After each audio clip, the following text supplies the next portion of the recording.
there is a group that does have an impact, and that's corporate travel managers. Because corporate travel managers have ESG programs, they have corporate level plans, they have culture that they're trying to create and maintain. So if a corporate travel manager says, I'm going to set a limit on what emissions are possible or permittable. I may say I want to set a budget for the marketing department. The marketing department gets X tons per year, and if they hit that limit, I'm going to stop further travel for that department.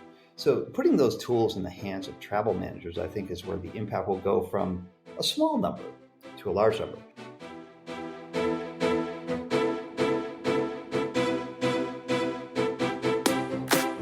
Welcome to Sustainability in the Air, the world's first podcast dedicated to sustainable aviation. I'm your host, Shashank Nigam, the CEO of Simplifying. Every Thursday, I have important conversations with top aviation executives, technology entrepreneurs, and policymakers helping aviation take climate action. Conversations that help separate the signal from the noise. Whether you are a frequent flyer or an airline executive, if you care about sustainability or simply love traveling, welcome aboard. This season of Sustainability in the Air is brought to you by Travelport. Travelport is a global technology firm that powers bookings for hundreds of thousands of travel suppliers worldwide. The company's travel retailing marketplace, Travelport Plus, helps retailers understand and communicate the most sustainable options. When it comes to sustainability in travel, it can be difficult for travelers and agents to identify which flights, routes, and accommodations are the greenest. That's why Travelport empowers its agents to operate as modern retailers of sustainable travel, giving them the ability to access consistent emissions data using the travel impact model. Travelport is also exploring solutions to help travel retailers offer carbon compensation and nature regeneration to their customers. My guest today is Tom Kershaw. Tom is the Chief Product and Technology Officer at Travelport. Previously, he has been the Chief Technology Officer of multiple technology companies, including being the Director of Product Management at Google previously. Tom believes not just in open source technology, as we will hear in today's interview, but also the fact that it is people who are working in technology who are responsible for ensuring a sustainable future for travel. Tom is open about his controversial views, and that's what made this conversation very interesting, and I'm sure you have as much fun listening to it as I had fun speaking with Tom.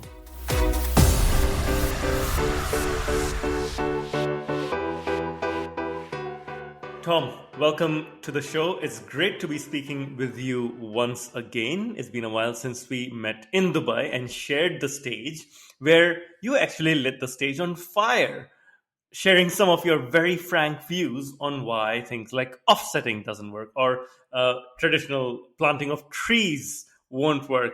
Now, you said you're not against planting trees, but is planting trees good or bad in general? Let's get started there. Well, I think lighting the stage on fire is not environmentally sound either, so I probably shouldn't have done that. I apologize. And I think planting trees is a great thing for if you like trees, but planting trees isn't going to solve global warming or sustainability. I mean, I think planting trees is a tool that we have, but I think a lot of the schemes around using tree plants, a lot of the environmental arguments have gone into just plant a tree and everything's fixed. No, you can't spew carbon into the world and dump waste into rivers and then plant a tree and then go think that you're a good person or something. It's not the way it's going to work. So I think we have to stop using some of these things as excuses and start holding ourselves accountable for the actions we take every day and think about those actions and see, are they worth it? Or can we be doing it better? Can we be contributing to making the world a more sustainable place for future generations without, cutting off our arms? It's easy to say, well, I have a way to make the world sustainable to stop eating. Well, that's probably not super smart because you kind of need to do that. So I think balanced, rational conversations about pluses and minuses is what the world needs right now. Right. Well, hey, you can't stop eating, but you can choose to become a vegan if you would like, and that helps. Correct. And you can eat and plant more sustainably and more consciously and understand where your food is coming from, not just blindly do it. So I think one extreme is to ignore the consequences of what we as a species are doing. Another is to just do nothing because you're so obsessed with these things. So I think we have to take the things that make us human, make the human experience so great, and make sure those are preserved, but in a way that doesn't harm the environment the way we have been historically. The interesting thing is we will get into, of course, airlines and how airlines are currently tackling climate change and how travel is. I remember the first time I actually offset my travel was on this Swiss flight to London, and it gave me the option. I think it was using Compensate, and it said, let's plant trees, and I immediately felt so good that I had planted trees, and I was flying scot free. But I had this feeling at the end that, what, this feels like a get out of jail card in Monopoly. Do you feel that's the case? Offsetting, is it like get out of jail card when it comes to travel? Yeah, I think get out of jail free is a good way of putting it, because nothing's free. I think that it's important that we do what we can to offset or remove damage that we're doing to the environment. But the best way to solve that problem is to stop doing the damage. And it doesn't mean stop traveling. It doesn't mean sit at home in the dark crying. It means getting out and doing things and helping the world get to a sustainable place. I mean, you can look at any of the environmental solutions, even something simple like electric cars. 10 years ago, there's 1,000 people saying that's impossible, it'll never work, and blah, blah, blah, blah, blah. And when you first started doing them, they were very expensive. What made them sustainable and what made them scalable is adoption and investment. And I think that is true of wind power. It's true of sustainable air fuel. It's true of everything we need to do in the airline industry, is that it starts with the first step. And while it may seem like an insurmountable challenge, getting to a zero emissions place for air travel in particular, but travel in writ large, is an achievable goal if the smartest minds put their heads to doing it, and we stop lying to ourselves that we can put $9 in a jar at the airport and the world is fixed now, because it's not a thing.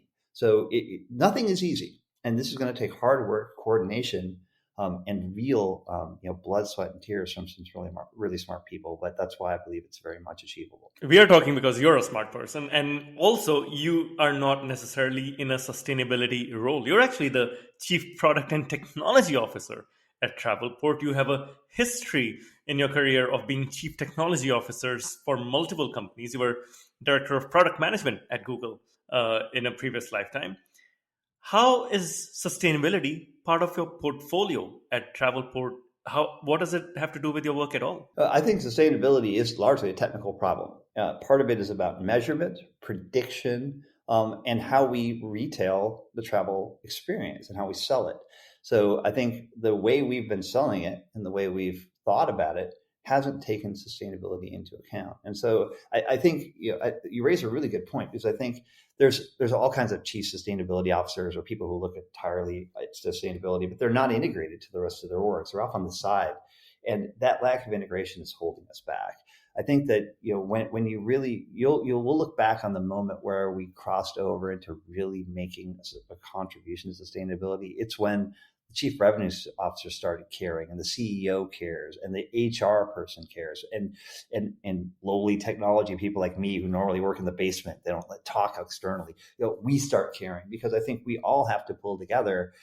There's a sales component, there's a marketing component, there's a technical component, there's a physical aircraft component.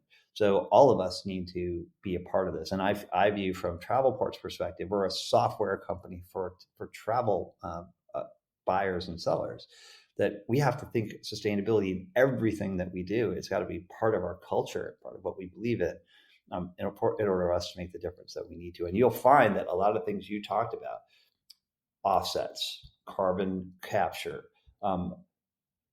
which flights to take, how to promote SAF, those are all technical problems and shopping problems. So it's critical that technology officers or technology professionals really think about sustainability as part of their day-to-day job, which I do. This is fantastic. I think it's quite refreshing, because very often, at least when I'm speaking with airline CEOs or airport CEOs, the thinking is, this is the sustainability silo. This is the job of the sustainability department, to which I say, hey, since when did any company have a department of telephones? It's something everyone, it's something everyone must do, right? And that's exactly what you're saying. As a technology professional, it is part of your job. Now, Travelport is interesting. I mean, you power business travel, you power travel agents. You are not necessarily, selling flight tickets directly to me as a customer on an everyday basis, but you're powering the sites and systems that ultimately sell airline tickets to customers. Am I right? Yeah, exactly. Think about what we do as the following. We look at all the options, all the available flight itineraries, and we say, here's the one you should pick. Here's the best one. And we use a bunch of criteria to determine what the best one is. It used to be cheapest and shortest. Real simple. Like whatever's got the cheapest option, whatever is the shortest duration, we're going to put them in order and tell you which one's to pick. Why? How could it possibly be that we don't tell you the carbon emissions of that flight and let you use that as one of the search criteria? How could we not do that? So I think that's kind of how I think about it. And it's funny, you mentioned the airline CEOs. My message to them is quite simple. You should not have to do this yourself. It's not just on you. We should all be contributing to help, because the airline CEOs are the ones, they fly the physical planes, and they have a lot of work to do to get those planes to a zero emissions state. And I don't want to do it themselves. I want to help them. I want to contribute funds. I want to contribute awareness. I want to contribute technology to make it easier so that they don't feel like they're in it alone, because they're not. So let's talk about this. Travelport is a B2B company. You work with businesses like airlines. How are you helping airlines and airline CEOs deal with the climate problem and help them become more sustainable? Well, I think I look at it as there's four key pillars. And when I first started, when I started in travel, I was like, this is easy. I mean, how hard could it be? Turns out all four of those pillars are very complicated and wrought with difficulties. But the first one we should talk about is awareness. So how do we tell a consumer or a corporate travel manager, if it's a business traveler, here's the impact? And I have to predict ahead of time the carbon impact of this flight versus another flight. What of these two options, which one is better for the environment? Which one is approaching or allowing us to progress towards zero emissions, our zero emissions goals? So the first part is inform, explain to a consumer. Now here's the problem. There's no standard for how you calculate what this is. And you're predicting a year, it could be a year before the flight even occurs. You're trying to predict what the emissions will be, because that's when the decision matters. When you book the ticket is when you have to take the environmental impact into account. So there's no standards. It's a predictive measure. It's not an exact measure. It's a prediction. And then lastly, and I always ask this question to myself, what exactly does 32.1 pounds of carbon even mean? I mean, I don't get it. Is that good or bad? I mean, so you got to compare it to what the alternatives are. But in the end, I think we're trying to get consumers to think about environmental impact in every decision they make, whether it's to drive a car to the store, take an airplane to London, stay in a hotel, or play video games, whatever it may be. You should think about the impact, and we want to explain it to them in a way that they understand and can act about. So that's the first part, is inform, and then after that, there's a bunch of other things we'll talk about in a second. But that even inform, which you thought would be easy, is actually quite complicated. So let's talk about the complications. One of the things you just mentioned is standards. I go on 3 different travel search sites, and the carbon calculations, at least those that show me the carbon calculations, are all different. And then I go to the airline site. If the airline is showing me the carbon calculations, it is, a fourth calculation. Who do I trust? Why are these so different for the same flight from point A to point B? It's funny, because I always say something quite controversial on this topic, which is I don't care about accuracy. And I know a lot of people are going to hear this and say, like, what do you mean? Accuracy is everything.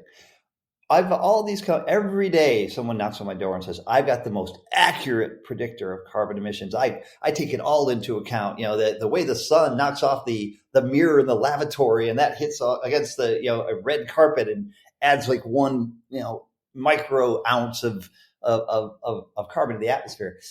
I don't necessarily care about accuracy. I care about transparency. And I think it's important that we all know how, in relative terms, what flight is better for the environment? What flight is the least carbon has the least carbon emission associated with it? And it doesn't necessarily have to be 100% accurate. What it has to be, though, is standard. And so when I have all these folks knocking on my door trying to sell me their super accurate product, I'm like, well, how do you calculate that? And they're always like, that's my intellectual property. I'm like, well, then I don't need to talk to you because I don't need your intellectual property. I want an open source standard that's fully transparent, that you'll tell me exactly how it's calculated. I don't need magic. I don't need miracles. I don't need black boxes that work in some mysterious way. So we were adamant from the beginning. And when we first started doing this a couple of years ago, it was very unpopular to say, if it's not open source, I'm not doing it. Now, I think we've made a step as an industry, because I think we all kind of realize that it's going to have to be open source and transparent, which is why we joined the Travelist Coalition, because it's the only work out there that publishes its methodology for all to see and all to use. And I think that's anything else is a non-starter. So let's talk about Travelist. Travelport is, of course, part of Travelist. Did you join Travelist because it's open source? Was there more to it? What has this partnership yielded till date? It's not more to it. I'm a simple person, open source or nothing, when it comes to this topic, because this is not something that we can afford to weaponize. I am not going to take my travel calculations and go fight a competitor with it. I want to use the same thing as everyone else. I want us to agree this is what we're doing. And I don't want to be quibbling over, well, this measurement versus that measurement. Oh, they use Diet Coke, not Diet Pepsi, so they're worse for the environment, whatever. I mean, so that's why we joined Travelist. It was entirely because of its open source commitments and the fact that I could actually go and see how they're. I could disagree with stuff. So I don't like that. I don't think you should be doing seat level. I think you should be doing aircraft level, and we can have those debates and reach a consensus in the light of day for all to see. Now, as it turns out, the Travelist decision was a really good one for other reasons. I didn't necessarily bank on those other reasons, but the strength and diversity of the group in Travelist, from Google to airlines to travel agencies of all shapes and sizes to other distribution companies such as ourselves, Amadeus. It's all of those reasons. I think have made Travelist the right decision. I mean, when we were first doing it, they were competing with IATA, which is an airline industry association, who also had a proprietary, non-transparent mechanism for calculating carbon. And now we've come together, and IATA and Travelist is growing. As it grows, it's going to be harder to manage because when there's more opinions and more people at the table. I always say about open source is it's a lot harder than proprietary, because with open source, you got to explain what you're doing. You have to listen to people's opinions. You have to document what you're doing and write it down. All the hard stuff. So it's harder to do. But to me, it's a just non-negotiable first step is to be open source, and that's what Travelist brings to the table. And the fact that we've been able to get so much momentum behind it since is just cherry on top. Yes. This is fantastic. I'm truly delighted to hear that you have focused on open source, focused on transparency, because transparency is the first step in building trust, not just with the end customers, but amongst airlines. And if we are to work together to become sustainable as an industry, then we can't be competing and using sustainability as a competitive advantage. And I would add that from Travelport's perspective, this goes beyond just sustainability. This is something we believe in as a culture. So it's important for us to be transparent in all that we do, and to create a community where we can all, the tide that rises all boats, not just stab each other to death in an alley. Enough of that. Right. No, that's very encouraging to hear. And this is something that impressed me when we first spoke in Dubai as well. Now, talk to me about Travelport Plus. I believe this is a new product you have launched. Is this live? What does it do? How does it help bring transparency into the travel decision-making process? Travelport Plus is just our next generation travel platform. It kind of is moving away from what I would say a manual agent-centric view of the world. We're still obviously very agent-centric, but we're trying to automate the process and give agents tools to make decisions. So our next generation platform is the basis of how we're supporting things like NDC, new distribution capabilities, as well as our next generation retail storefront. So this is what allows us to put emissions data into all of our search results. It allows us to alter our search weighting so environmentally friendly flights are higher in the search results than non-environmentally friendly. It allows us to do things like incorporate rail more effectively into the platform, and allows us to offer ancillaries or post-ticketing purchases, such as a way to offset or remove carbon that has been contributed to the environment. So it allows us the tools to do it. We still have to pick the right ones. We still have to do, we have to inform consumers of the benefits of those things. But Travelport Plus is just our next generation platform, and it's the platform we've chosen as the basis for our sustainability offerings, which there are many are coming. So give me an example of one. What can your customers do today in terms of expecting some sustainability offerings? And second, what's coming down the pike? So what we have now is sustainability ratings in every search result. So in every search result, we put the expected carbon emissions associated with that using the Travelist calculation tools. So using open source tools, we'll calculate the expected emissions and put that right next to price. So you can look at the price, you can look at the duration, you can look at the airlines, the airline. You can look at the connection airport, and you can look at the carbon emissions. So that is something that will be there. It's actually there now for every traveler, so they can start to incorporate carbon emissions into their decisions on what to travel.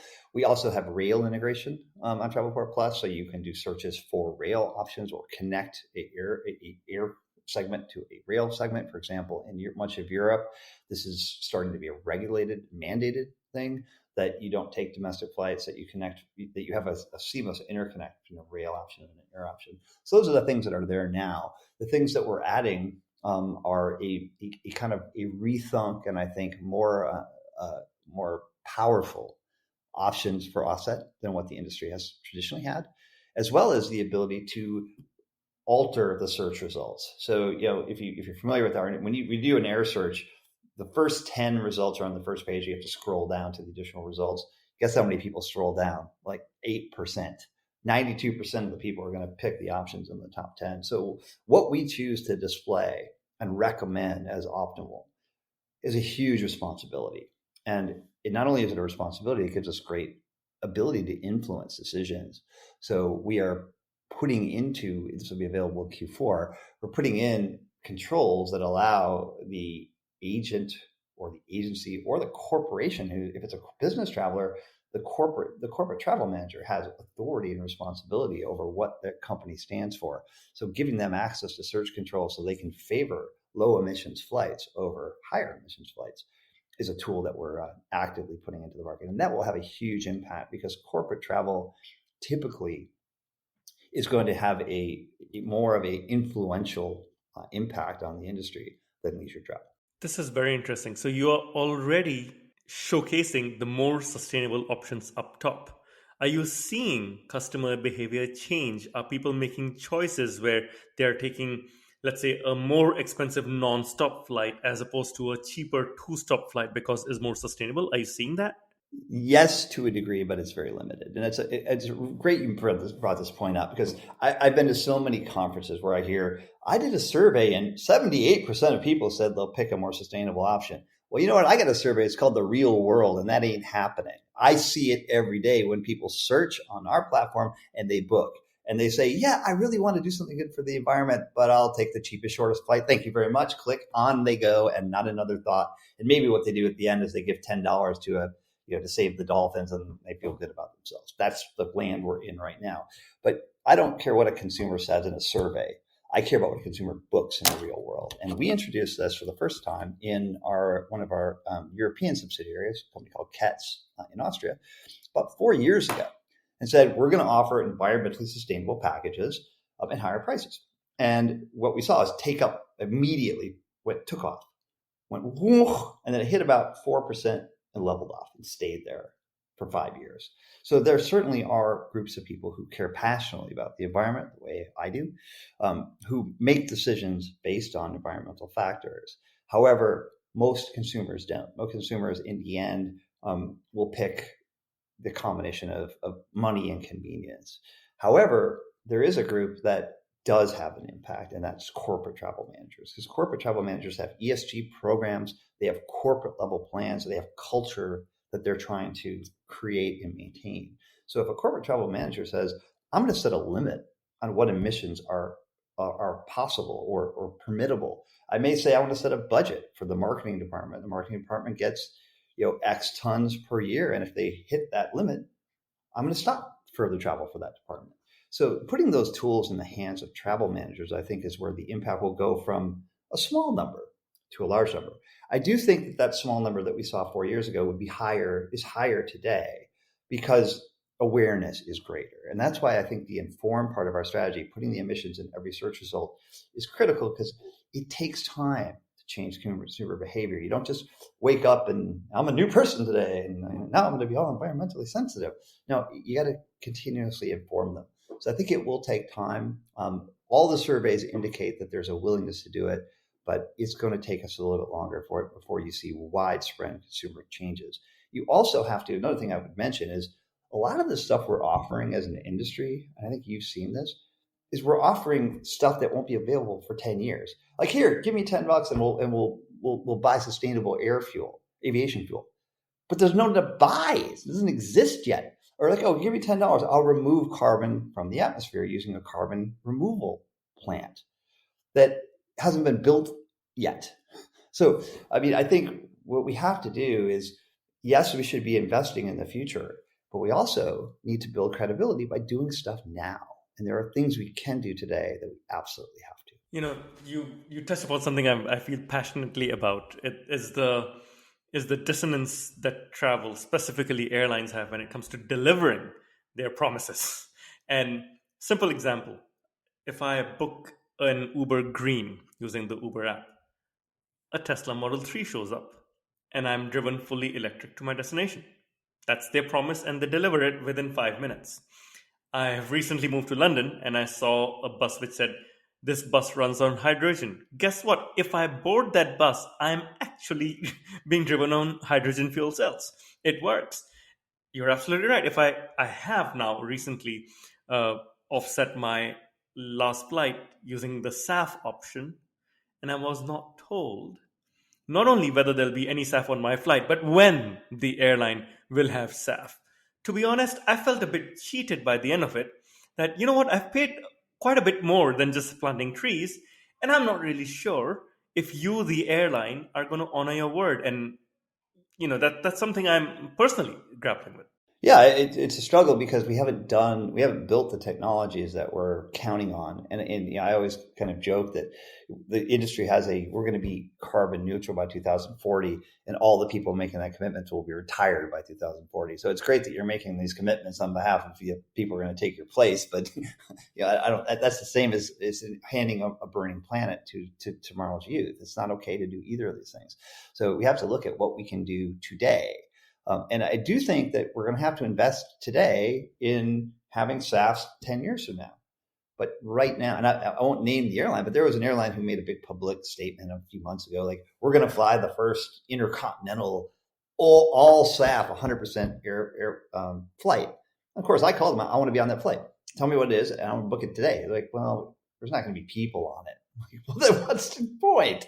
I mean, there's a lot of future selling here. And while I do believe we have to look to the future and invest in the future, there are things you can do today. For example, what do you think has the biggest, when I'm measuring today, the carbon emissions from an aircraft, what do you think has the biggest impact on what that emissions number is going to be? It's age of aircraft. That's by far the biggest. So if you are a newer aircraft, probably is made of lighter equipment with more modern configurations, and literally chew less fossil fuels than an older one.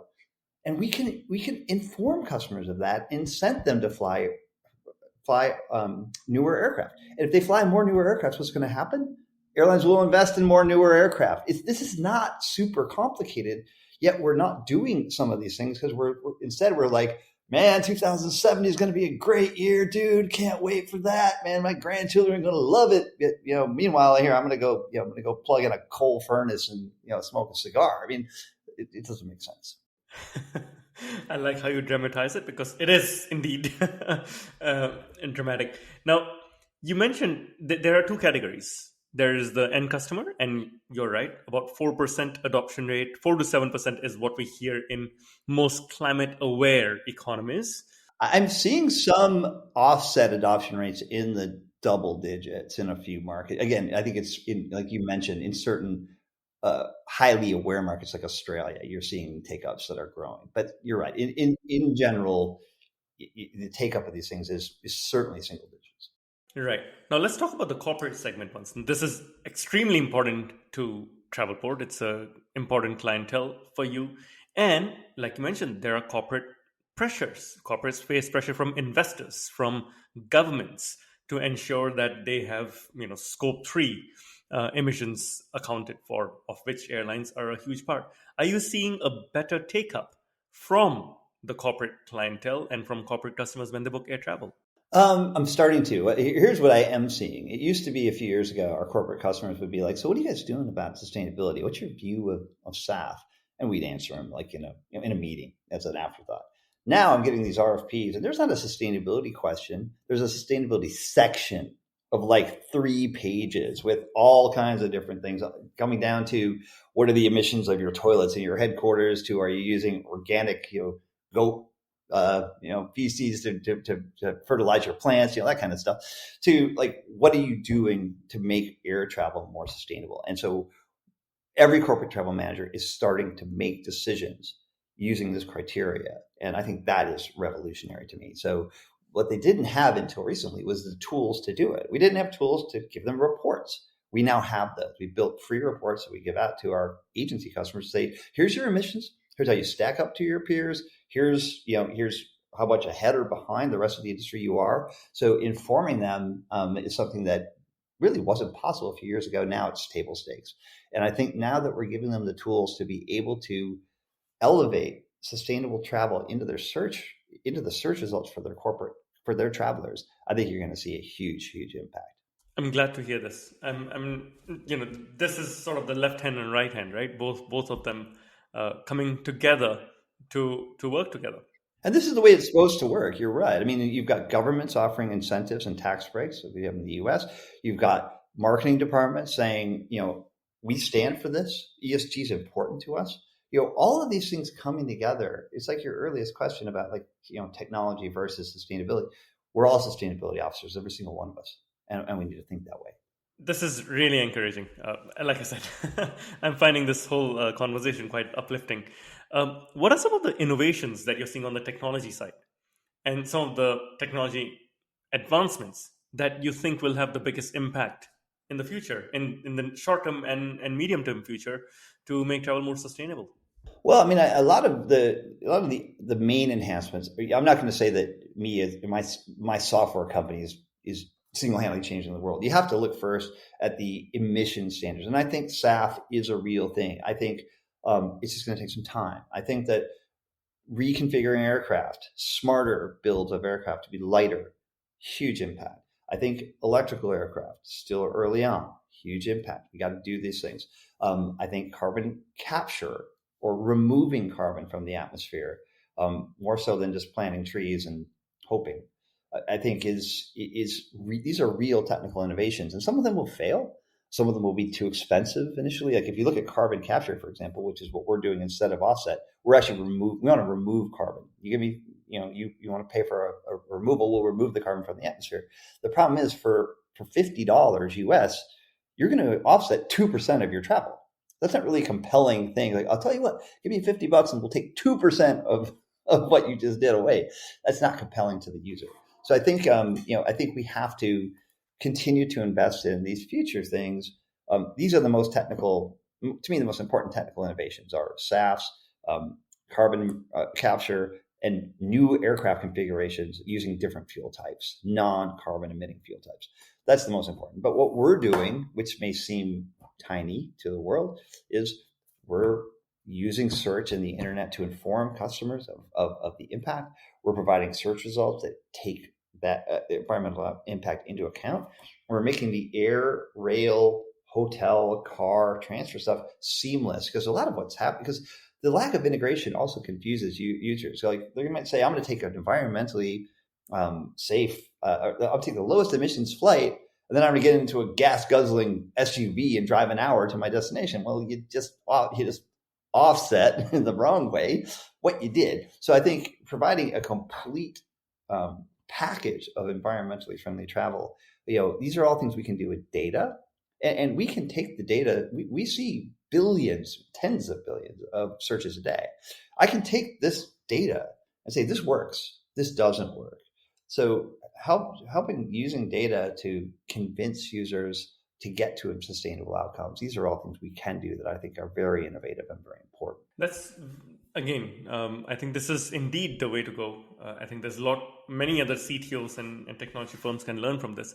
You mentioned something earlier when we were talking about newer aircraft. Newer aircraft, of course, reduce emissions on a per person basis. But there are airlines which buy a lot of new aircraft, and even though their per seat emissions are down, because they are growing so fast, their overall emissions are up because they are filling 3 planes per day as opposed to just 1 plane per day.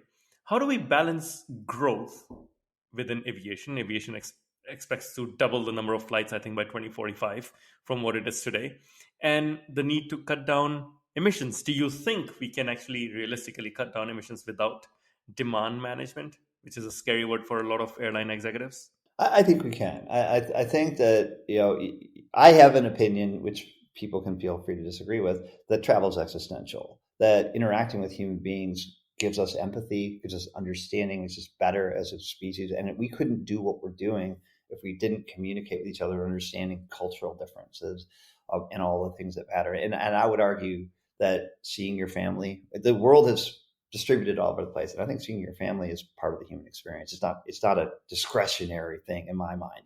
So I think that if you believe that travel is existential the way I do, then it comes down to how can we do it in a reasonable way. So we should be thinking about the per person or per traveler impact and the per airplane impact.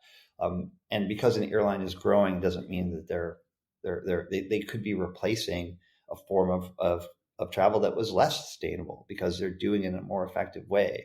So I think we have to be looking at this on a unit basis and not on an aggregate basis. And that's why you get a lot of misleading statements like, oh, this airline is doubled their emissions in the last 2 years. That's because they're servicing 10 times as many people.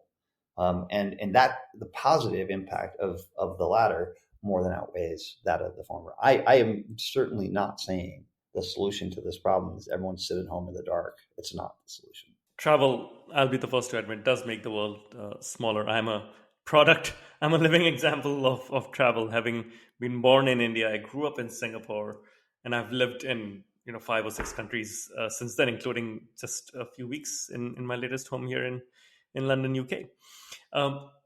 Finally, you have, of course, been with a number of independent technology companies. What role do you think governments and regulators should play in promoting sustainable practices in the industry? And do you think a calculator or the technology that you are developing has a place in these large multilateral organizations like governments? I tend to think that by the time governments solve problems, it's usually too late, and that grassroots movements of people who really care are the ones that drive those changes. Governments typically react to those early adopters who are passionate and care about things. And so we all have to be passionate and outspoken in what we're doing in order to get governments to act. I believe where the government has the biggest role here is not regulation, it's promotion. It's dealing with the fact there's investment barriers. You've got to get to scale on sustainable air fuel for it to be a viable option. And no individual for-profit company has that kind of 10-year view of the world. So the government has to help subsidize and kickstart these programs and incent behavior. I don't think it's the role of the government to say you can't do this or you shouldn't do that or place taxation or regulation on industries like this. So, you get into, this becomes a political conversation in some ways, which I'm not a big fan of, but I think the government does have a role, but the real change happens with me and you and all the other people that are in this industry every day.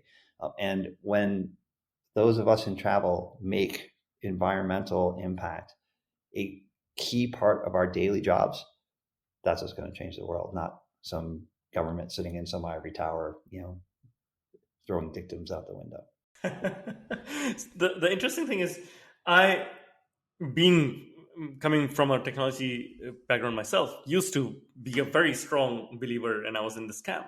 But of late, I've started to see um, the impact of government policy. For example, in Europe, there are very strong mandates around sustainable aviation fuels, and we are seeing airlines invest in SAF startups. We are seeing airlines invest in buying SAF quantities. In the US, thanks to the Inflation Reduction Act, California is the cheapest place in the world to buy sustainable aviation fuel. So much so that 80% of global SAF supply is in California right now.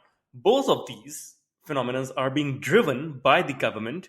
Yes, airlines are playing along, but I see almost a dichotomy here where Europe and North America are leading in terms of SAF and, let's say, hydrogen because of mandates and incentives, whereas the rest of the world is lagging because, hey, there are no such mandate pressures in a place like India, or there are no such incentives to make SAF plants in Australia. Then what do we do? Yeah, I think it's a chicken egg problem that we don't necessarily ever have to agree on. It is the government taking a leading position in Europe because they just decided they're going to do that, or it's because they had pressure from interest groups of citizens who really cared. So what came first, the concerned citizenry that made an issue of this and just starting to push that point of view, or the start in the government? It doesn't matter which one to me, and I don't necessarily want to take credit for or blame governments. Governments are important players in this whole ecosystem. So it doesn't matter who did it first. The matter is we're both doing it. It takes government action. It takes citizen action.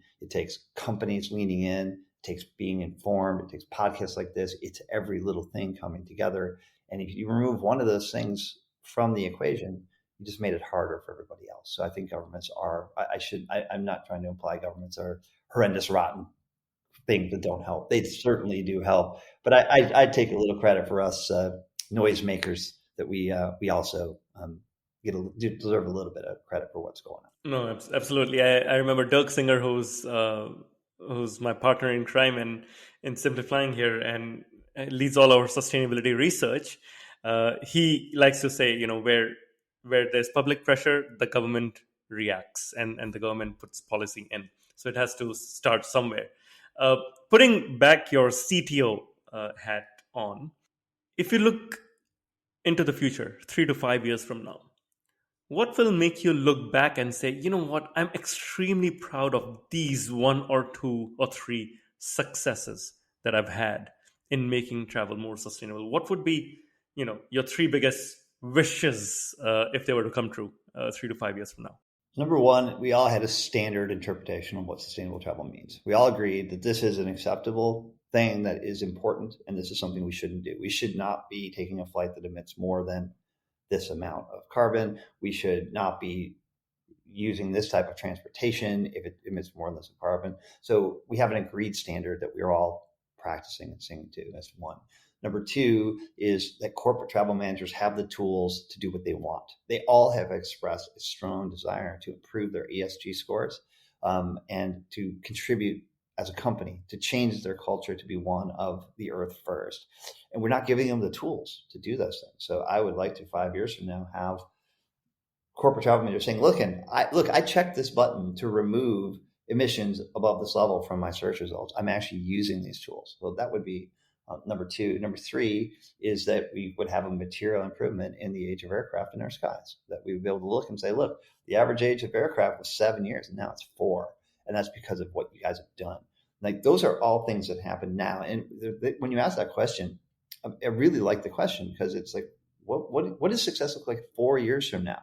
Not the question I get at most of these conferences is, what does success look like in 2080? Like, I don't know. Why don't you ask my tombstone? It's ridiculous. All right. I'm glad that we are thinking realistic terms here, not 2050, not 2040.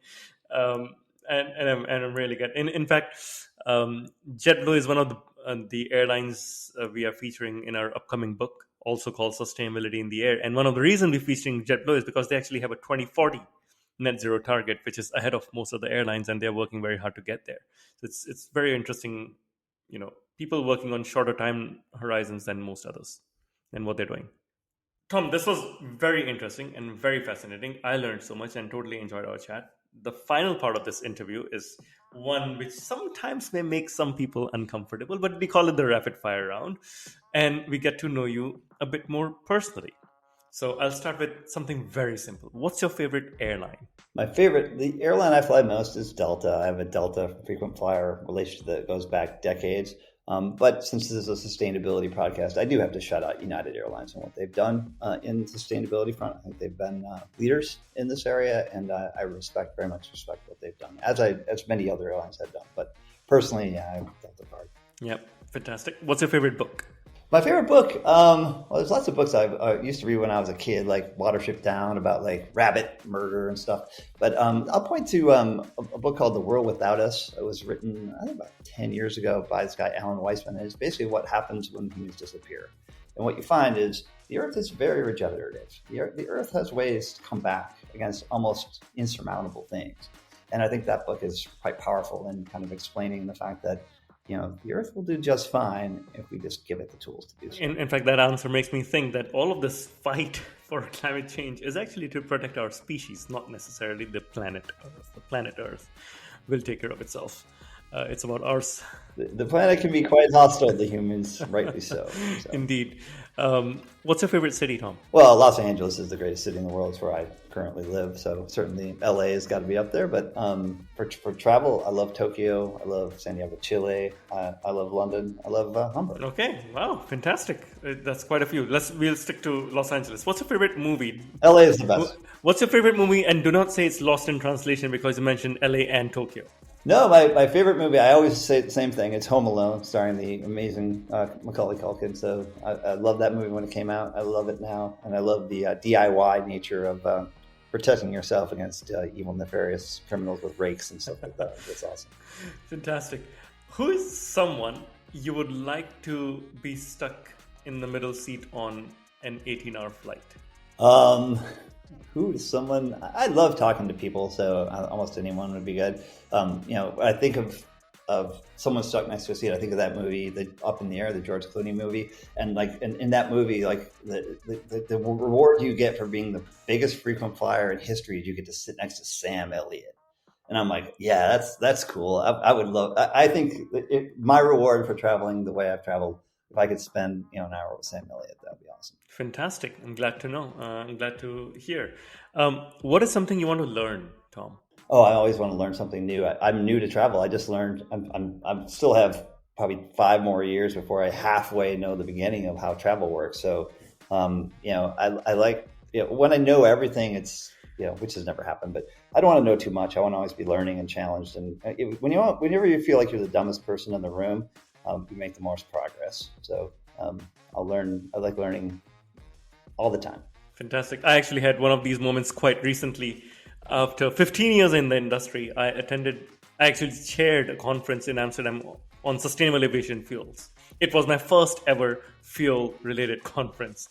And I walked in there and I was being just as much of a sponge as I was trying to lead some of those sessions because there was so much to learn.